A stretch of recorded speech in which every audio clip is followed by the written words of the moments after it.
अस्सलाम वालेकुम गाइस, मेरा नाम है अली और मैं अपने channel daily horror stories by Ali से आपके सामने मौजूद हूँ। मुझे उम्मीद है कि आप लोग जहाँ पे भी हैं खैरियत से हैं, खुश हैं और आपकी ज़िंदगी बहुत अच्छी गुजर रही है। गाइस, अगर आपने अब तक मेरे चैनल को सब्सक्राइब नहीं किया तो मैं रिक्वेस्ट करता हूँ कि आप इसको सब्सक्राइब कर लें, लाइक करें और अगर हो सके तो अपने सर्किल में, अपने दोस्तों में, अपने जानने वालों में इसको शेयर करें। अगर आप चाहते हैं कि मैं आपकी स्टोरीज़ को शेयर करूं, आप मुझे ईमेल कर सकते हैं, व्हाट्सएप कर सकते हैं। और अगर आप अपनी आवाज़ में चाहते हैं कि आपकी स्टोरी को प्ले किया जाए तो आप इंश्योर कर लें कि जहां पे भी आप रिकॉर्ड कर रहे हैं वहां पे किसी भी किस्म का शोर या डिस्ट्रॉशन मौजूद नहीं है। गाइस, आज की ये जो पहली स्टोरी है ये फैसल भाई ने भेजी है और फैसल साहब हमारे एक बहुत पुराने सब्सक्राइबर हैं, शुरू से हमें सपोर्ट करते हैं और ये चाहते हैं कि इनकी जो स्टोरी है इस प्लेटफॉर्म पे शेयर की जाए। फैसल साहब बताते हैं कि 2003 में ये शाहराह फैसल पे एक ऑफिस में जॉब किया करते थे और उस दौर में इनकी जो रिहाइश थी वो गुलशन मेमार स्कीम 33 में थी। स्कीम 33 के अंदर बहुत सारी सोसाइटीज़ बनी हुई हैं और उन्हीं सोसाइटीज़ में से एक सोसाइटी में ये रहा करते थे। ये बताते हैं कि इनका जो ऑफिस का टाइम था वो 2 बजे से रात के 10 बजे तक था और 10 बजे जब ये ऑफिस से निकलते थे तो इनको घर पहुंचते पहुंचते 11 साढ़े 11 बज जाया करते थे।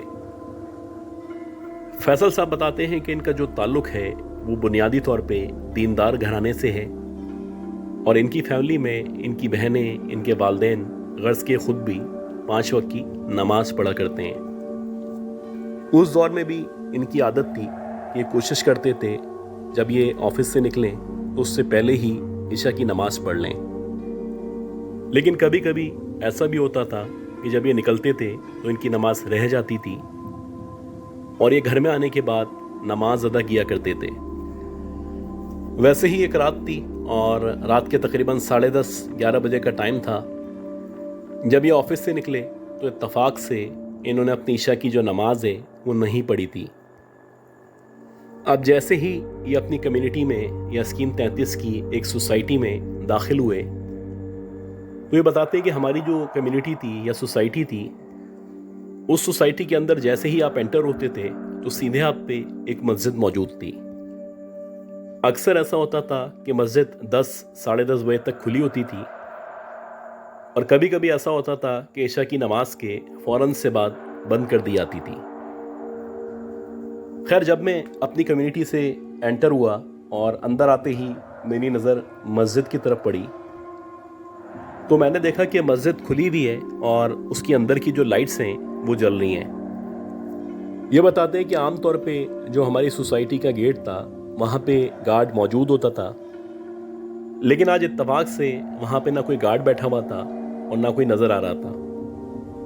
खैर, जब मैंने मस्जिद की लाइट्स को जला हुआ देखा तो अल्टीमेटली मैंने यही डिसाइड किया कि मैं मस्जिद के अंदर चला जाता हूँ और वहाँ जाके ईशा की नमाज़ पढ़ लूँगा, क्योंकि आमतौर पे जब आप नमाज ना पढ़ें और घर में आ जाएं तो थकन की वजह से आपके ऊपर सुस्ती तारी हो जाती है और आप चाहने के बावजूद भी नमाज को कायम नहीं कर पाते। खैर, इन्हीं ख्यालात की बुनियाद पे मैं मस्जिद के अंदर एंटर हुआ और एंटर होते ही लेफ्ट साइड पे वज़ू खाना मौजूद था। मैं उस तरफ चला गया। मैंने अपना बैग वगैरह उतारा और साइड में रख दिया और मैं वज़ू करने लगा। अभी मैं वज़ू कर रहा था कि एकदम से मुझे शोर की आवाज़ आना शुरू हुई। जैसे कि मस्जिद में आमतौर पे अगर कोई प्रोग्राम होता है, कोई जिक्र हो रहा होता है तो जिस तरह की आवाज़ आया करती है ये मुसलसल वैसी आवाज़ आ रही थी। वज़ू करने के दौरान ही मेरे जहन में आ चुका था कि शायद मस्जिद के अंदर आज कोई ना कोई प्रोग्राम है और कोई तकरीब हो रही है। खैर, वज़ू करने के बाद मैं उठा और अपने जूते वगैरह उठा के, बैग उठा के मैं सीधा अंदर की तरफ जाने लगा। अब जैसे ही मैं मस्जिद के अंदर एंटर होने वाला था तो मेरी नज़र सहन पे पड़ी। मैंने देखा कि सहन में तकरीबन 10 या 15 के करीब बहुत ही लंबे लंबे लोग खड़े हुए हैं और इनका जो कद है तकरीबन 8 या 9 फीट के बराबर है। अब जब मैंने इतने लंबे लंबे लोगों को देखा, पहले तो मैं हैरान हुआ, लेकिन जब मैंने अपने तौर पे सोचा तो सोचने के बाद मेरे जहन में यही आया कि आम तौर पे मुख्तलिफ जमातें हैं जो मुल्क के दूसरे हिस्सों से या दीगर ममालिक से मस्जिदों में जाया करती हैं। हो सकता है सोमालिया या उस तरफ के कुछ लोग हैं जो इस तरफ आए हुए हों। बज़ाहिर देखने से वो लंबे लंबे लोग थे, काले काले से थे और उन्होंने जुब्बा पहना हुआ था। खैर, उनका लिबास देख के या उनका कद देख के मुझे इत्मीनान हो चुका कि यकीनन ये लोग किसी दूसरे मुल्क से यहाँ पे आए हुए हैं। अब मैं सीधा मस्जिद के अंदर एंटर हुआ और जैसे ही मैं अंदर की तरफ गया, मैंने देखा कि मस्जिद के अंदर तकरीबन 300 या 400 के करीब लोग मौजूद हैं और ये मुसलसल अल्लाह का जिक्र कर रहे हैं। जितने भी लोग हैं इनके जो कद हैं वो एक जैसे हैं, यानी कि तकरीबन 7 या 8 फीट के दरमियान कद है और इनकी जो गर्दनें हैं बहुत लंबी लंबी सी गर्दनें हैं और उनके जो रंग हैं वो बहुत सांवले से या काले हैं। अब जब मैंने इतने सारे लोगों को अंदर देखा और जिक्र करते हुए देखा तो अब मेरी समझ नहीं आया कि मैं क्या करूं। अब क्योंकि ये लोग जिक्र कर रहे थे तो इस जिक्र के दौरान मेरा नमाज पढ़ना थोड़ा सा मुश्किल हो जाता। खैर, मैं वापस बाहर की तरफ आया और सहन की तरफ आने के बाद मैंने अपनी ईशा की नमाज अदा की। जैसे ही मैं ईशा की नमाज अदा कर रहा था वैसे ही मैं देख रहा था कि मेरे बराबर में सहन में वो जो 7-8 लोग मौजूद थे वो एकदम से अंदर की तरफ चले गए हैं। खैर, जब मैंने नमाज मुकम्मल की तो नमाज मुकम्मल करने के बाद मैं बाहर आ गया और जब मैं बाहर आया तो वहाँ पे हमारा जो गार्ड था वो आ चुका था। मेरी उससे सलाम दुआ हुई और सलाम दुआ करने के बाद मैंने उससे पूछा कि आखिर ये जो लोग हैं ये कहाँ से आए हैं और ये जो मस्जिद के अंदर प्रोग्राम चल रहा है ये आखिर कौन सा प्रोग्राम है। इत्तफाक से मैं मस्जिद के जो इमाम थे उनको भी जाना करता था और उनके साथ साथ जो मौज़िन थे उनसे भी मेरी सलाम दुआ थी। खैर, ना मुझे मस्जिद के अंदर इमाम साहब नज़र आए ना मौज़िन साहब नज़र आए और जितने भी लोग मुझे नज़र आ रहे थे वो सारे के सारे अजनबी थे। बहरहाल, जब मैंने गार्ड से ये पूछा तो मुझे हैरानी से देखने लगा और वह कहने लगा कि भाई साहब, किस प्रोग्राम की बात कर रहे हैं? मस्जिद में आज कोई प्रोग्राम नहीं है। मैंने उसको कहा कि अंदर जाओ, जाके देखो, तकरीबन 400 या 500 के करीब लोग हैं जो अंदर मौजूद हैं और अंदर अल्लाह का जिक्र चल रहा है। यह सुनने के बाद गार्ड मुस्कुराने लगा और वह कहने लगा कि साहब, मेरे साथ मजाक ना करें। अब जब उसने इस तरह से कहा तो मुझे गुस्सा आ गया। मैंने उसको कहा कि भाई, मैं तुमसे मजाक क्यों करूंगा। खैर, मैंने उसको अपने साथ लिया और मैंने कहा कि चलो मस्जिद के अंदर चलते हैं और देखते हैं। ये बताते हैं कि कहने के बाद जब मैं गार्ड को लेके मस्जिद के अंदर दाखिल हुआ तो मस्जिद के अंदर ना अंदर का हिस्सा खुला हुआ था, ना कोई लाइट जली हुई थी और ना ही वहां पे कोई लोग मौजूद थे। हालांकि अब से तकरीबन 5 या 6 मिनट पहले जब मैं अंदर गया था तो वहां पे बहुत सारे लोग मौजूद थे। सबकी शक्लें बहुत लंबी लंबी सी शक्लें थीं और वहां पे वो सारे के सारे लोग अल्लाह का जिक्र कर रहे थे। यह सुनने के बाद गार्ड ने कहा कि देखें, अंदर कोई मौजूद नहीं है, शायद आपको वहम हो गया है। अब जब दोबारा जाने पे मुझे अंदर कोई नजर नहीं आया तो सही बात यह कि मुझे भी डर लगने लगा। खैर, जैसे तैसे खौफ के आलम में मैं घर आ गया और अल्लाह का शुक्र है कि जैसे तैसे रात गुजर गई। अगले दिन जब मैं इसी मस्जिद गया तो वहां के इमाम साहब से और मौज़िन साहब से मेरी मुलाकात हुई। ये बताते हैं कि जब मेरी उनसे मुलाकात हुई तो मैंने उनको सारा का सारा वाकया बताया और ये वाकया सुनने के बाद वो जो इमाम साहब थे वो मुस्कुराने लगे। वो कहने लगे कि जनाब, आप पहले आदमी नहीं हैं, यहाँ पे बहुत सारे लोग हैं जिन्होंने इस तरह की बातें की हैं और जिन्होंने बाकायदा इस मस्जिद के अंदर जन्नात को या उनकी जमात को या उनके जिक्र करने को नोट किया है। अब इमाम साहब के मुंह से ये सुनने के बाद मेरी समझ ही नहीं आ रहा था कि मेरे साथ क्या हुआ है। मैं अब तक खौफ के आलम में था और मैंने डिसाइड कर लिया था कि कभी भी इस मस्जिद में 9 बजे के बाद नहीं जाऊंगा। उसके बाद भी मुतादिर बार मेरा वहां से गुजरना हुआ और मुझे काफ़ी बार रात के टाइम में महसूस हुआ कि जैसे उस मस्जिद के अंदर कोई महफिल चल रही है, कोई जिक्र हो रहा है या बहुत सारे लोग हैं जो उस मस्जिद के अंदर मौजूद हैं। आज भी वो मस्जिद हमारी सोसाइटी में मौजूद है। वहाँ पे लोग नमाज पढ़ते हैं और तकरीबन सभी लोगों को पता है कि इस मस्जिद के अंदर हमारे अलावा जन्नात भी हुआ करते हैं।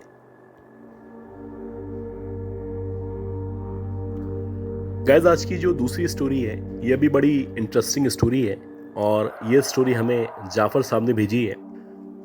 जाफ़र भाई बताते हैं कि ये 2003-2004 में जब इन्होंने ग्रेजुएशन कंप्लीट किया था तो उसके बाद से तलाश में थे कि इनको कोई अच्छी जॉब मिल सके।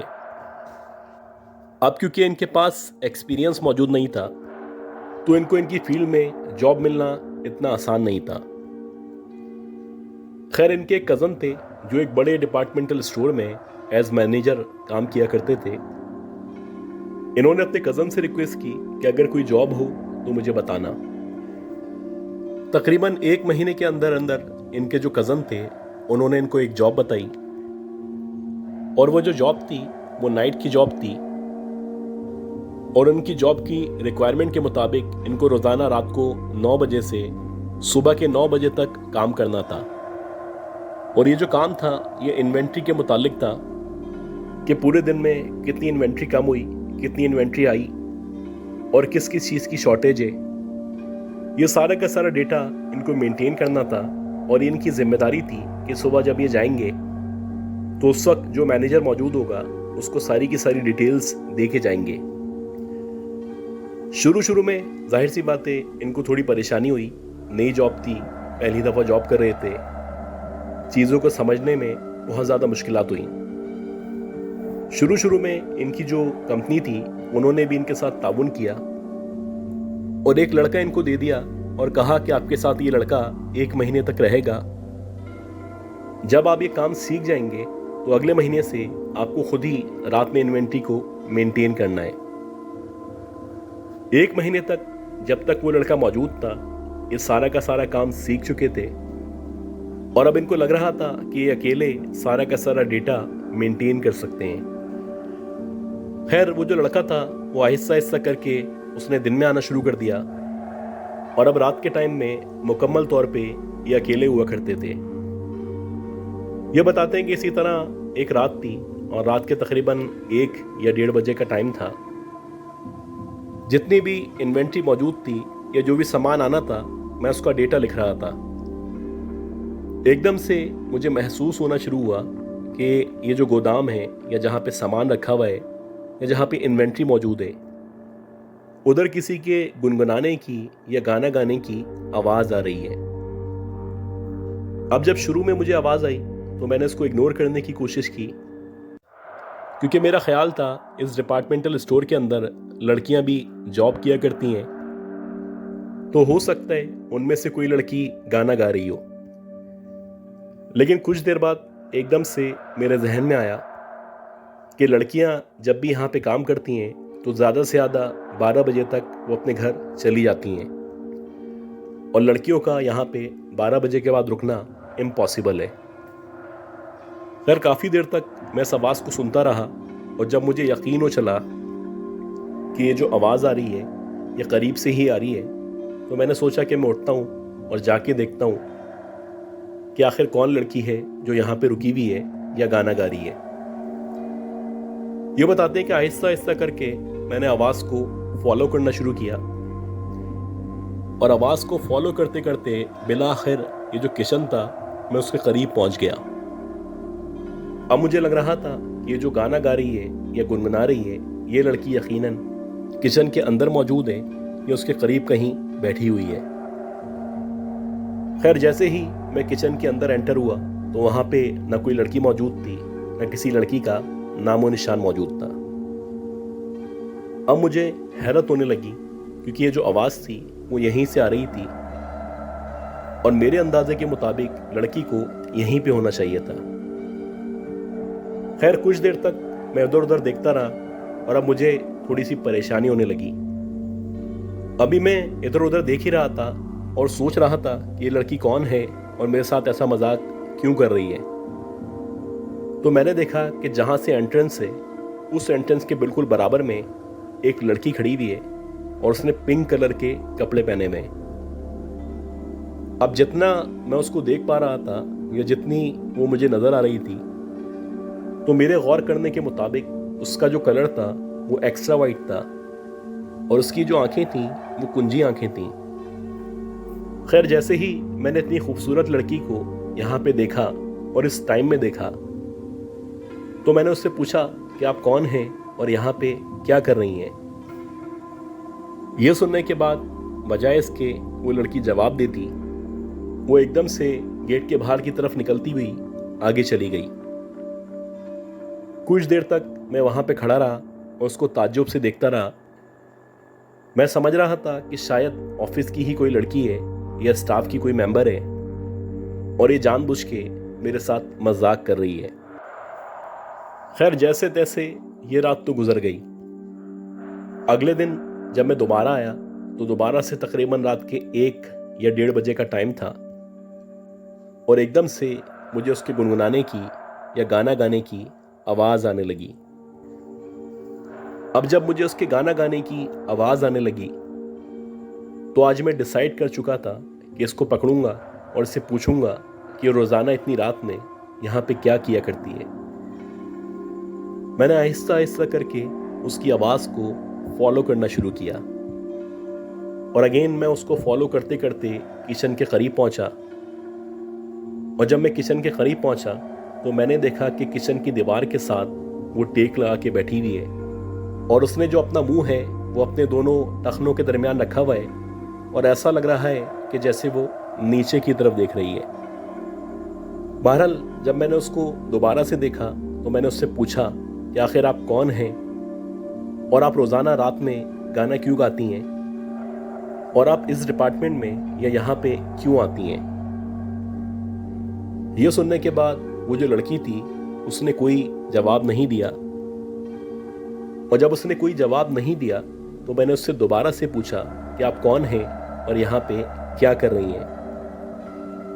अब जब मैंने दोबारा से उससे ये पूछा तो एकदम से उसने अपना सर उठाया और जैसे ही उसने मेरी तरफ देखा तो मैंने देखा कि ये जो लड़की है इसकी जो आंखें हैं वो मुकम्मल तौर पे रेड हो रही हैं और ऐसा लग रहा है कि उसकी आंखों से खून निकल रहा है। इसके साथ साथ उसका जो चेहरा था जो कल बहुत खूबसूरत लग रहा था, अब ऐसा लग रहा है कि उसके चेहरे पे बहुत सारे जख्म मौजूद हैं और वो किसी तकलीफ का शिकार है। ये देखते ही एकदम से मेरे औसान खता हो गए और मुझे यकीन हो चला कि ये जो लड़की मेरे सामने बैठी हुई है ये कोई नॉर्मल औरत नहीं है, यकीनन ये कोई चुड़ैल है, इस तरह की मखलूक है। खैर उसको देखते ही मैं फौरन से पलटा और आयतल कुर्सी पढ़ते हुए जैसे तैसे बाहर की तरफ आ गया। ये बताते हैं कि जब मैं बाहर की तरफ आया तो गार्ड्स बैठे हुए थे और मैंने गार्ड से ये सारा का सारा मामला डिस्कस किया। उनको बताया कि एक लड़की अंदर मौजूद है और उसका जो चेहरा है वो बहुत ही खौफनाक चेहरा है। ये सुनने के बाद वो जो गार्ड थे उनके चेहरे पे एक अजीब सी मुस्कुराहट मौजूद थी, जैसे कि वो इकरार कर रहे हों कि इस लड़की को वो पहले भी देख चुके हैं।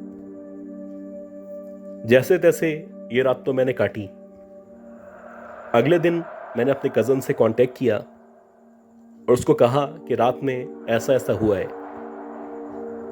यह सुनने के बाद जो मेरा कज़न था वो कहने लगा कि भाई जिस एरिया में तुम्हारी जॉब है या जहाँ पे तुम्हें इन्वेंट्री देखनी है उस एरिया के बारे में कहा जाता है कि वो काफ़ी अरसे से हाउंटेड है और अक्सर लोगों ने वहाँ पे इसी तरह की लड़की को विटनेस किया है। अगर तुम्हें जॉब की ज़रूरत है, जॉब करनी है तो कंटिन्यू करो, अदरवाइज तुम्हारे अलावा बहुत सारे लोग हैं जो यहाँ पे जॉब कर सकते हैं।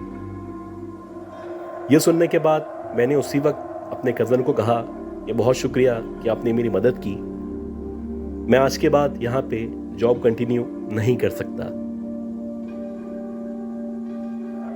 गाइस, उम्मीद करता हूँ जो स्टोरीज मैंने शेयर की हैं ये स्टोरीज आपको पसंद आई होंगी। अगर आपको ये स्टोरीज पसंद आई हैं तो प्लीज़ मेरे चैनल को लाइक करें, सब्सक्राइब करें, शेयर करें। दुआ करें कि अल्लाह ताला मुझे, मेरी फैमिली को, हम सबको, आप सबको ज़िंदगी दे, सेहत दे, सलामती दे। मेरी अगली अपलोड तक के लिए अपना ख्याल रखिएगा। अल्लाह हाफिज़।